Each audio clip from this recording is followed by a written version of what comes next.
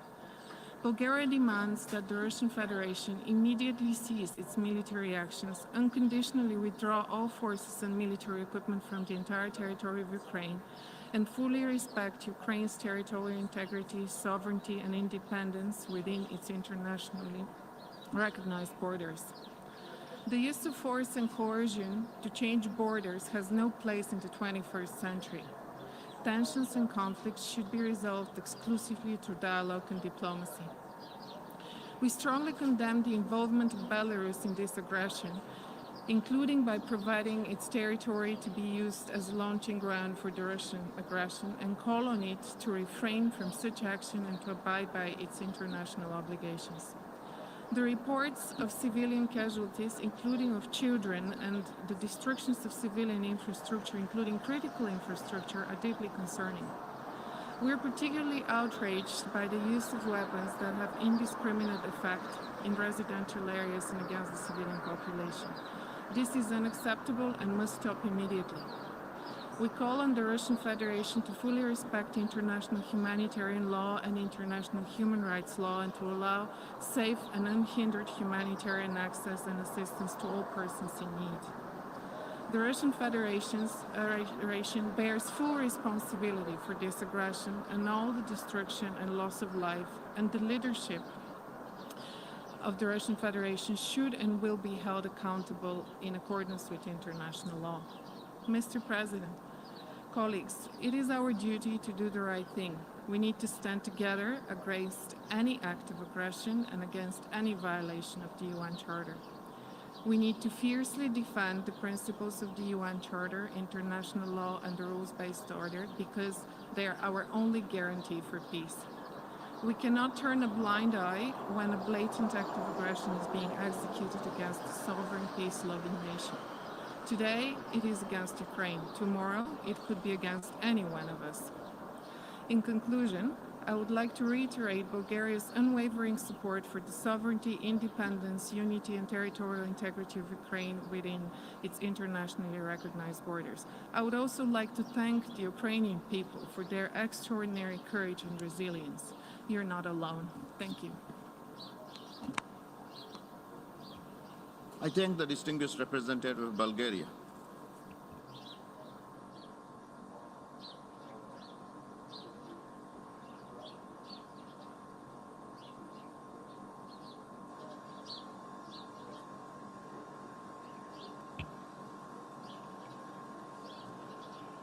I now give the floor to the distinguished representative of Italy.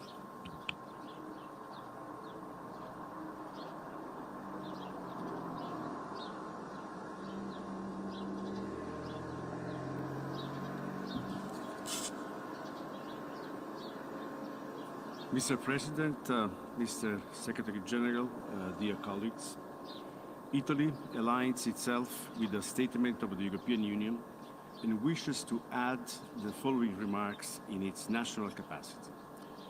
We do welcome the convening of this special emergency session. Following the impossibility for the Security Council to discharge its duties and adopt its own resolution on the matter due to the veto of the Russian Federation, the General Assembly had an obligation to make its voice heard in front of such a grave threat to international peace and security. We are thankful to those members of the Security Council that made this possible. Italy, together with its EU partners and allies, has made its position clear all along throughout this entire crisis, with statements and consistent acts, standing firmly in support of the sovereignty and territorial integrity of Ukraine and in full solidarity with Ukrainian people. The unprovoked aggression decided by the Russian leadership is a blatant violation of international law and the UN Charter, and, as such, it has to be condemned in the strongest possible terms. The involvement of Belarus as a facilitator of the Russian aggression is also to be condemned. In close coordination with the EU partners and allies, we have implemented unprecedented economic and financial sanctions, including on Belarus. As already stated, further steps will have to be taken if the assault against Ukraine continues. We call upon the Russian Federation to stop immediately its action and to withdraw its military forces from the territory of Ukraine within its internationally recognized borders extending to territorial waters. We urge the Russian Federation to respect the principles set in the UN Charter and in the Declaration of Friendly Relations, to abide by the Minsk agreements and to redirect urgently its action towards a peaceful solution. We trust that the General Assembly will, through the adoption of the tabled draft resolution, show cohesion and determination in dealing with a situation that is threatening the existence of a member state, causing a growing number of casualties, including civilians and children, and ultimately is undermining the very essence of multilateral relations. Mr. President, Russia's actions are causing enormous human suffering and triggering a humanitarian disaster. We express our heartfelt solidarity with Ukraine and its people, and we mourn all the victims of this безмысленная война, of this senseless war. Together with our partners and building on the support it has to be provided since 2014, Italy is scaling up its financial and material support to strengthen the capabilities and resilience of Ukraine, with an amount of around 110 million euros in aid, credit and grants and additional contributions.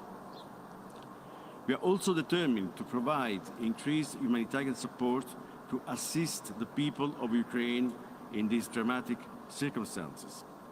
In this context, international humanitarian law must be upheld. Safe and unhindered humanitarian access must be granted. The humanitarian staff must be protected. We welcome the convening of a meeting of the Security Council on the humanitarian dimension of this crisis later today, and we hope that the discussions will lead to the adoption of a concrete deliverable. Lastly, we acknowledge and support the statements of the Secretary General in defense of the principles of the UN Charter and his action in support of the humanitarian needs in Ukraine. Italy will remain actively engaged in close coordination with its European partners and allies and reaching out to the broader UN membership in favor of the immediate halt of this aggression and in support of the urgent return to a peaceful path. I thank you, Mr. President. I thank the distinguished representative of Italy.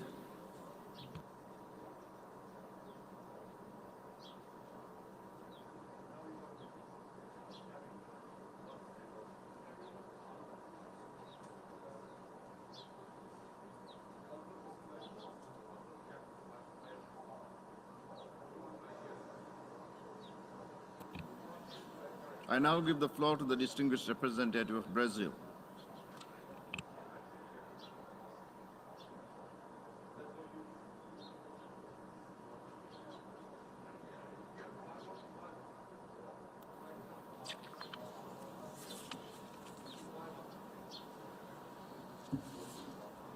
Mr. President, Mr. Secretary General, this is a defining moment for our organization and for the world.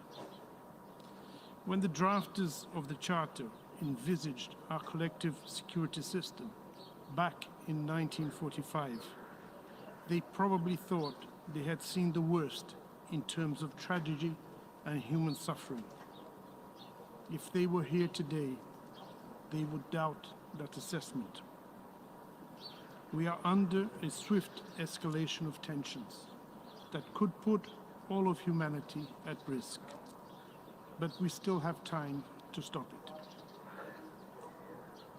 Brazil voted in favor of the draft resolution before the Security Council on the situation in Ukraine. We regret that the draft was not adopted, but firmly believe that the Security Council has not yet exhausted the instruments at its disposal to contribute to a negotiated and diplomatic solution towards peace. The urgency of the situation convinced us of the need to add the voice of the General Assembly to that of the Security Council in seeking solutions to the crisis in and around Ukraine. No one can deny the primary responsibility of the Security Council for the maintenance of international peace and security, nor the complementary role that this Assembly can play to that end. Brazil welcomes the engagement of the Secretary General in attempting to de-escalate the growing tensions.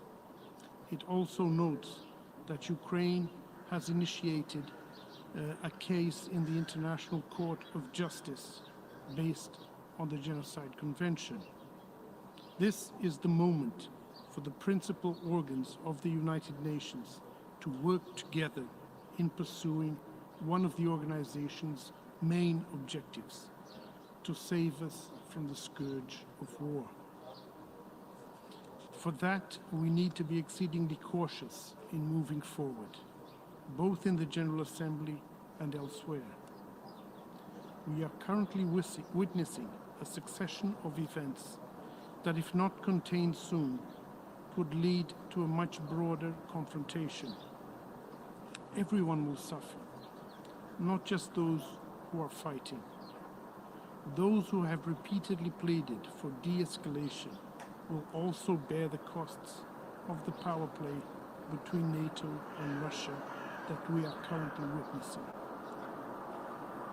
Over the last years, we have seen the progressive deterioration of the security situation and balance of power in Eastern Europe. The undermining of the Minsk agreements by all parties and the discrediting of the security concerns voiced by Russia prepare the ground for the crisis we are all witnessing. Let me be clear, however, this situation in no way justifies the use of force against the territorial integrity and sovereignty of any member state. It is against the most basic norms and principles we all abide by, and a clear breach of the UN Charter. Mr. President, it is of our collective interest to jointly do all we can to stop and reverse the belligerent actions before it is too late. Brazil reiterates its calls for an immediate ceasefire in Ukraine, as well as for full respect for international humanitarian law. Equally important, we call all actors involved to reassess their decisions concerning the supply of weapons, the recourse to cyber attacks, and the application of selective sanctions, particularly those which could affect the global economy including the critical area of food security. At this moment, we need constructive solutions, not actions that will only prolong hostilities and spread the conflict with rippling effects to the world's economy and security. As we speak, hundreds of thousands of civilians have already fled Ukraine. Many more will certainly follow, millions perhaps. The destruction of infrastructure has left people without electricity and water. Damage to essential infrastructure, interruption of basic services, including transportation and access to basic supplies, the danger to persons with disabilities, the elderly, and children are causes of grave concern. There are pressing humanitarian needs for medical services, medicines, health equipment, shelter, and protection. The prospect of hostilities conducted in populated areas, compounded by the possible use of explosive weapons and direct participation of civilians, is also extremely worrisome. We urge all parties to avoid this scenario at all costs, bearing in mind the grave risks it poses to the civilian population.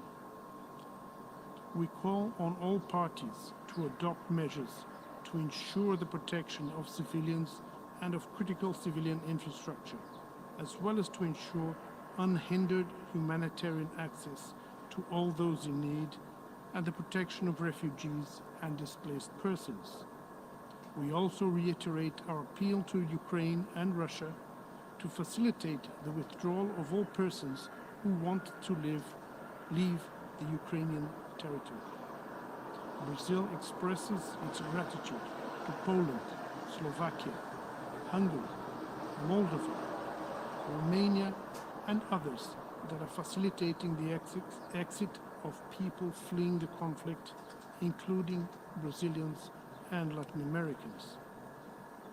Let me also take this opportunity to express our solidarity to all families who have lost someone in this war, to all people left without home, water, and electricity, to those who are fleeing in fear, sometimes with nowhere to go,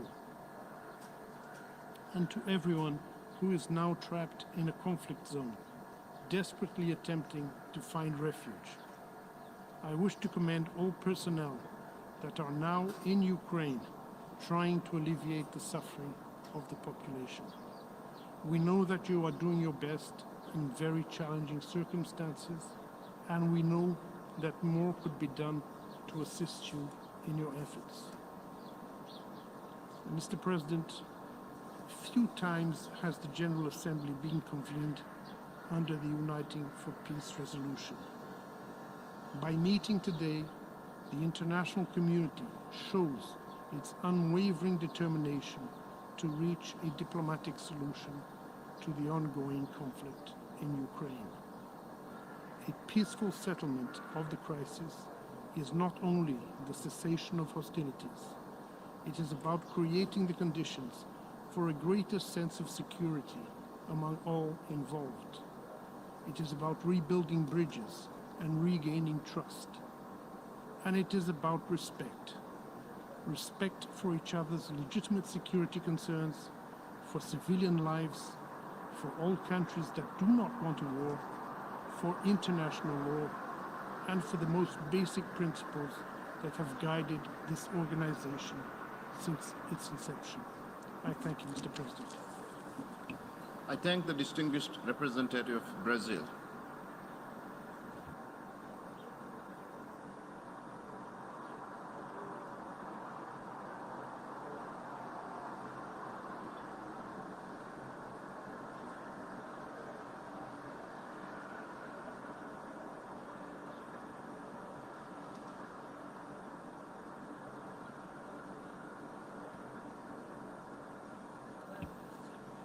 I now give the floor to the distinguished representative of Canada.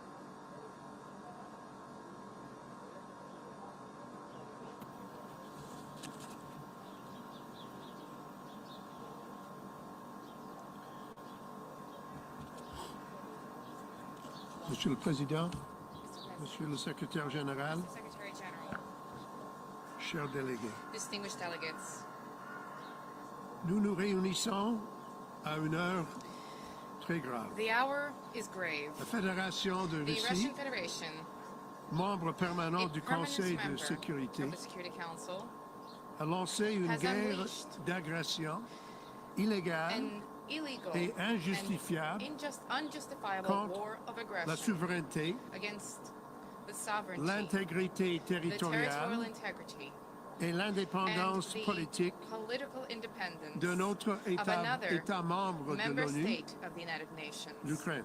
Ukraine.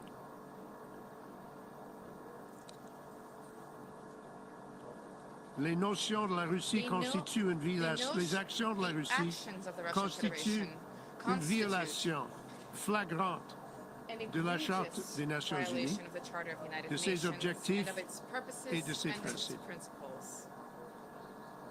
L'égalité souveraine The sovereign de tous les États, equality of all states, le droit de tous les peuples the right à of all people l'autodétermination, to self-determination, le règlement the pacifique des peaceful différends settlement of disputes, et and the l'interdiction du prohibition recours à la on force. the use of force. En lançant cette guerre, By unleashing this la war, Russie the Russian cherche Federation à seeks détruire to destroy la liberté the d'un freedom peuple of a people et d'une and nation of qui est souveraine, a nation, indépendante. a sovereign, et intégrale. independent, and integral nation. C'est une guerre qui est basée This is a war sur le désir that du is président fueled Poutine by the desire of d'un President Putin retour to à restore l'impérialisme colonial. imperialism and colonialism. Ce sont des jours These contre lesquels are les the membres des days Nations against Unies which the members luttent of the United Nations depuis have been des fighting for générations. generations.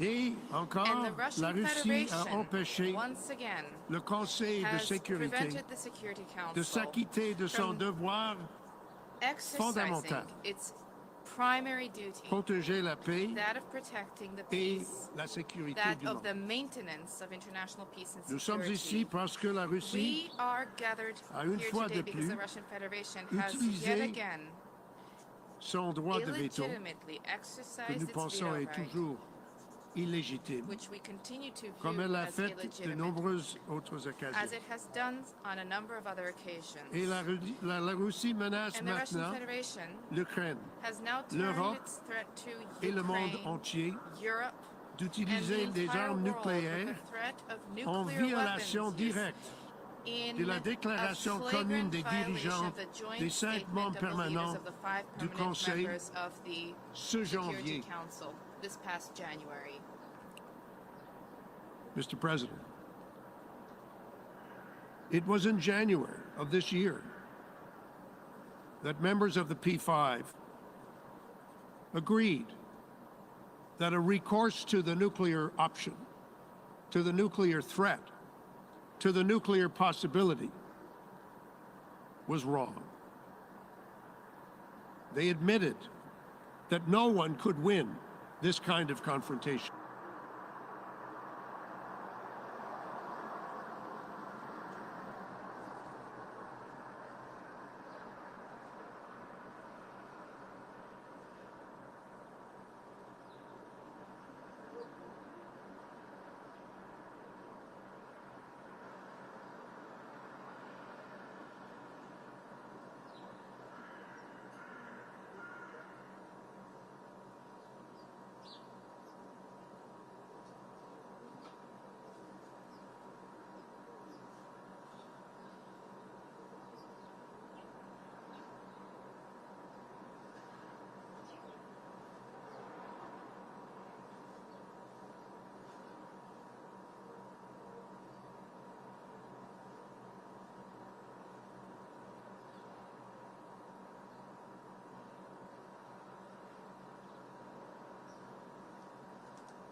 international law. And they are acts that could amount to war crimes under international humanitarian law. Those acts flow directly from decisions that were made by President Putin and his inner circle, that were enabled by Belarus and their leaders, and carried out by Russia's armed forces and its proxies. These crimes began with an idea. What was the idea? We don't have to invent it. All we have to do is read President Putin's speeches and watch his declarations. The idea that a group of people are lesser, unequal, and unworthy, unworthy of the protection of the law. The idea that a people, in fact, do not exist as a people, that they don't have a right to be themselves, that they don't have a right to their own nation, to their own country, that they have no right to the protection of the Charter. The way Vladimir Putin describes the Ukrainian nation and its supporters over many generations fits the description of the idea that I have described. And it's that idea that lies at the heart of the acts that follow.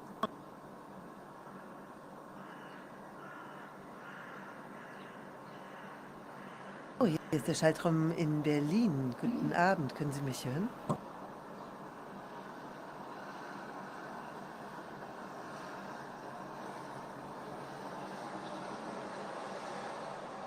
Hallo, hier ist der Schaltraum in Berlin. Können Sie mich hören?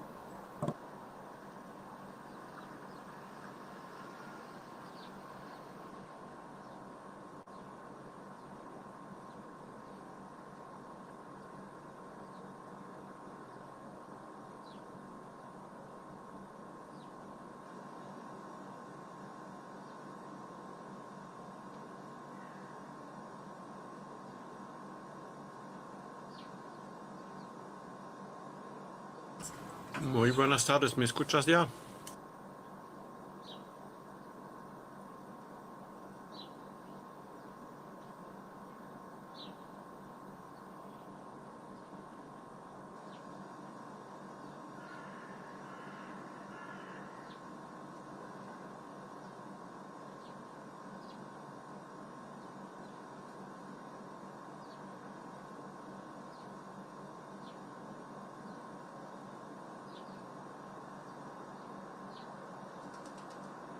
Hello, hello, this is Berlin.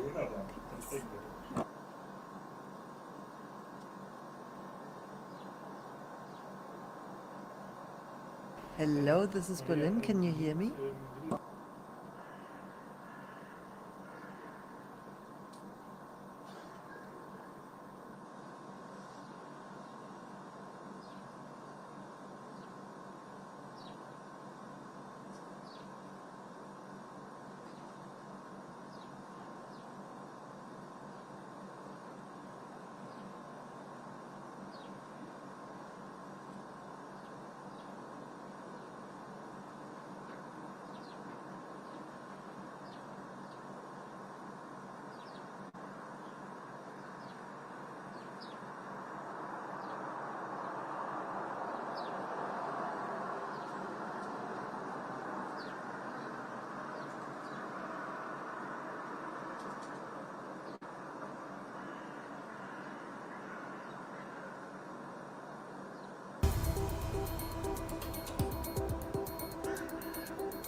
Hallo, hier ist der Schaltraum in Berlin. Können Sie mich jetzt hören? Ja, wunderbar.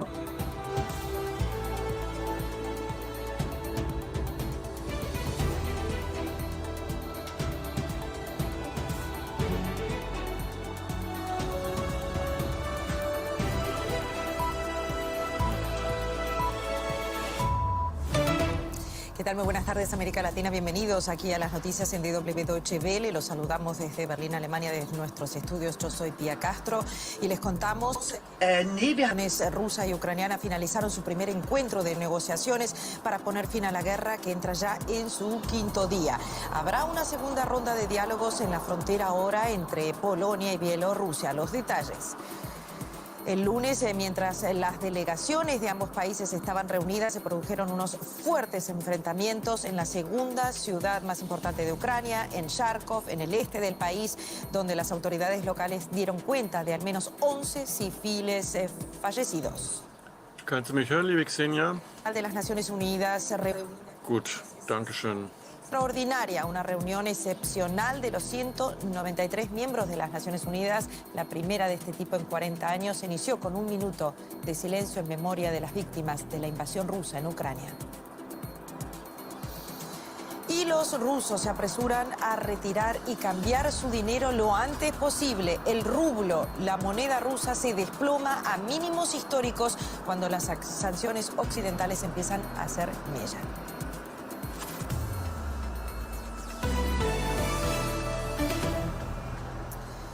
Bueno, las negociaciones entre las delegaciones de Rusia y Ucrania reunidas por primera vez en la frontera entre Ucrania y Bielorrusia concluyó este lunes luego de más de 5 horas con ciertos avances, según el gobierno ucraniano.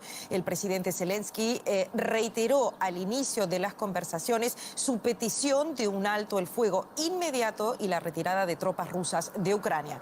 A pesar de los esfuerzos, hay poco optimismo de que los diálogos rindan frutos. La delegación de Rusia está encabezada por el ministro de Cultura rusa, lo que ha suscitado dudas sobre la seriedad de Moscú en las conversaciones. El encuentro ocurre mientras en territorio ucraniano siguen registrándose fuertes bombardeos y combates entre el ejército ucraniano y las tropas rusas. Contrario a los pronósticos iniciales, los soldados rusos han encontrado una firme resistencia local. Esta mañana fueron registradas fuertes explosiones en la capital, en Kiev y en Kharkov. Allí al menos 11 personas murieron en los bombardeos. La brutalidad del conflicto causa víctimas diarias. Los médicos dicen que estas personas resultaron heridas tras el bombardeo ruso en la ciudad de Mariupol. Una niña de 6 años no sobrevive. Otra vida perdida innecesariamente. Rusia dice que no ha atacado a civiles, pero eso lo desmienten imágenes como esta en la ciudad de Chernígov, en donde las autoridades informan que un edificio residencial está en llamas. Hay más imágenes de prueba. Tomas de satélite muestran los cráteres causados por las armas de artillería rusas cerca de zonas residenciales en la ciudad de Kharkov. Los ucranianos aseguran que harán lo que sea para defender a su país. Civiles y reservistas aprenden a convertirse en soldados. El ministro de Exteriores ucraniano deja claro la determinación del país a no rendirse. Y también hizo este llamamiento al pueblo ruso. In einer Minute darfst du. Ciudadanos de la Federación Rusa, lo que Vladimir Putin ha convertido su país, su gran país. Declaró una guerra invasiva contra Ucrania. Envió aquí a sus hijos, a sus maridos, para matar a los ucranianos, capturar nuestras tierras, destruir nuestras ciudades.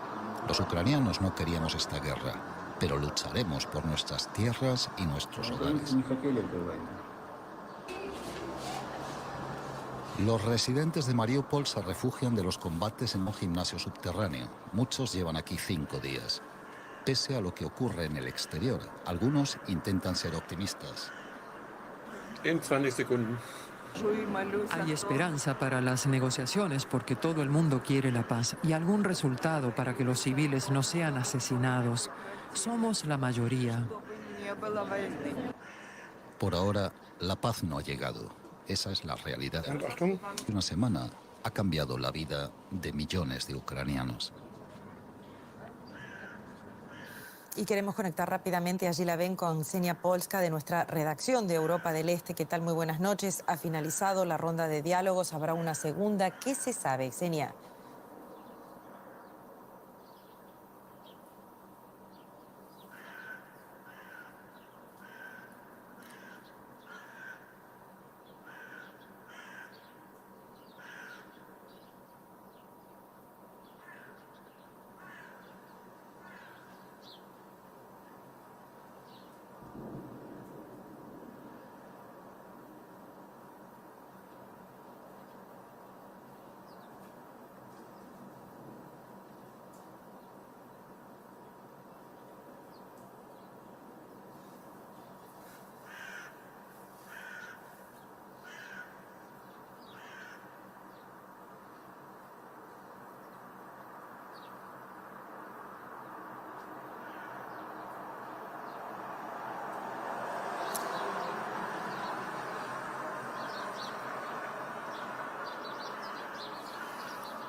Xenia, Francia dice que Putin se ha comprometido a detener los ataques contra civiles, una afirmación quizás sorprendente a tenor de los últimos acontecimientos. ¿Sabemos si ha formulado exigencias ligadas a esta promesa?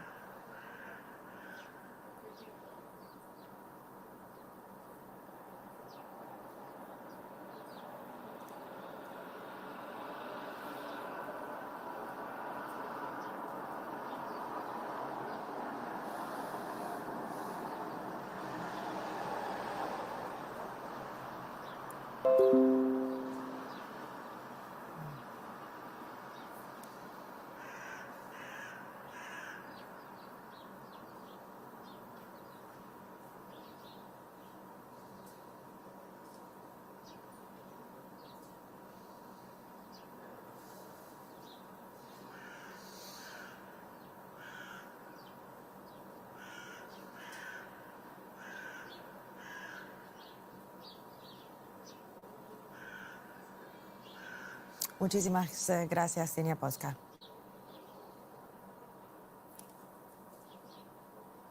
Muy bien, nos vamos ahora a Nueva York porque Hola, Xenia, aquí estás ayer, nada más para darte las gracias y desearte una linda noche. Hasta la próxima. Minuto de silencio en homenaje a los muertos durante la invasión. Pregunto. Aquí vemos las imágenes. Bueno, ahora no. No, gracias. El de las Naciones Unidas Schönen Abend. advirtió a Rusia que los combates deben cesar y tuvo duras palabras para su presidente Vladimir Putin luego de que ordenara poner a sus fuerzas nucleares en máxima alerta. Estamos ante una gran tragedia para Ucrania, pero también ante una gran crisis regional con riesgos desastrosos.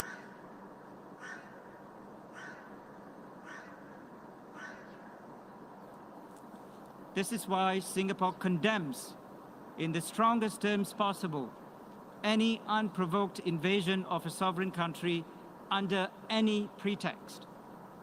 We deplore the Russian Federation's special military operation against Ukraine, both its operation in the Donbas region and the broader land, air, and sea attacks across Ukraine, including on Kyiv, the capital city.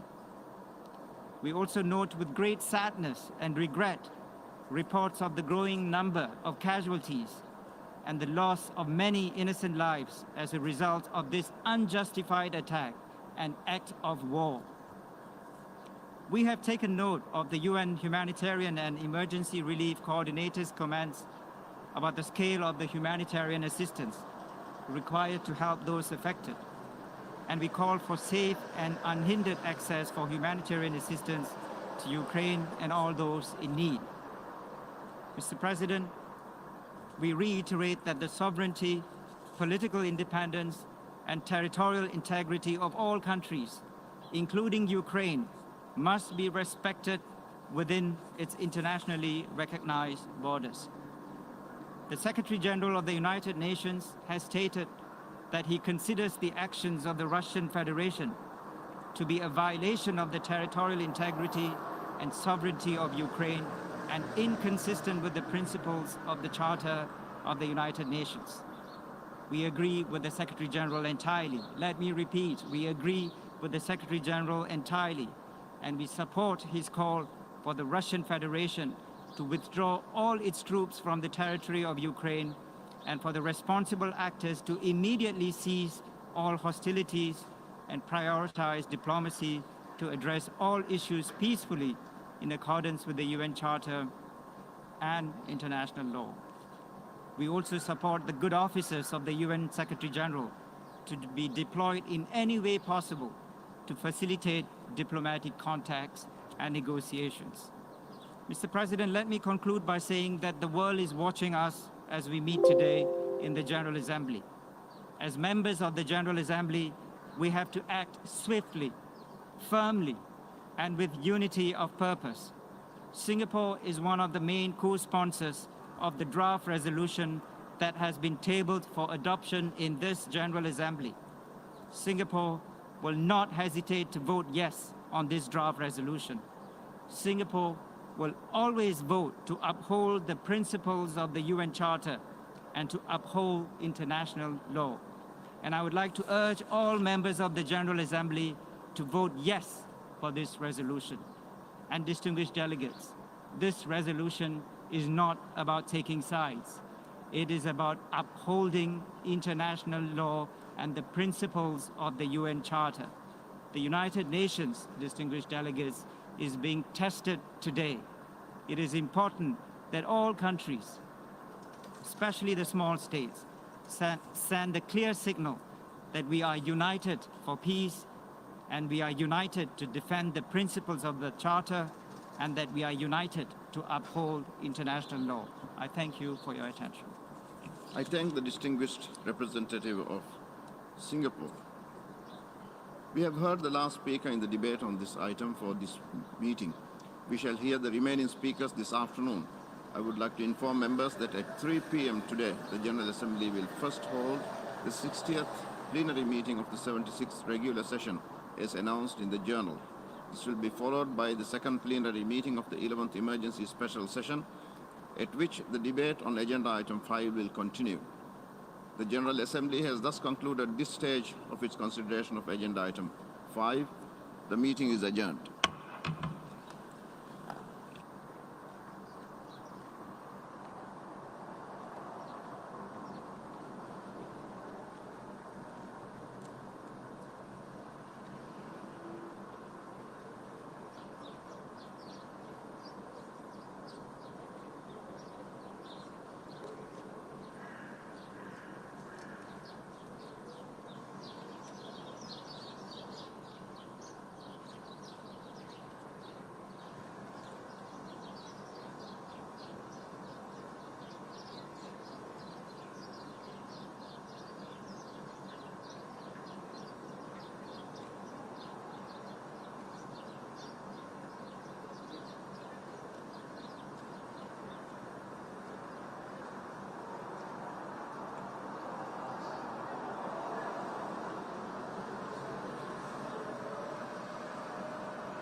The Council discuss peace,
yine sirenlerle yine uyandı. Çok erken saatlerde saat 5 gibi yine sirenler çalmaya başladı. Gece boyunca yine sirenler çaldı. Rusya'nın bölgeye saldırılarının arttığını söyleyebiliriz. Hepsi de roket saldırıları varken İdlib tarafında da Rus uçakları bulunduğunu ve bombalama yaptığını söyleyebiliriz. İdlib'de Rus uçakları öğlen saatlerinde bomba bıraktılar ve birçok noktayı vurdular. Kiev'de bir hareketle güvenlik güçleri sürekli arasında yollara hala barikatlar ve beton bloklar çekilmeye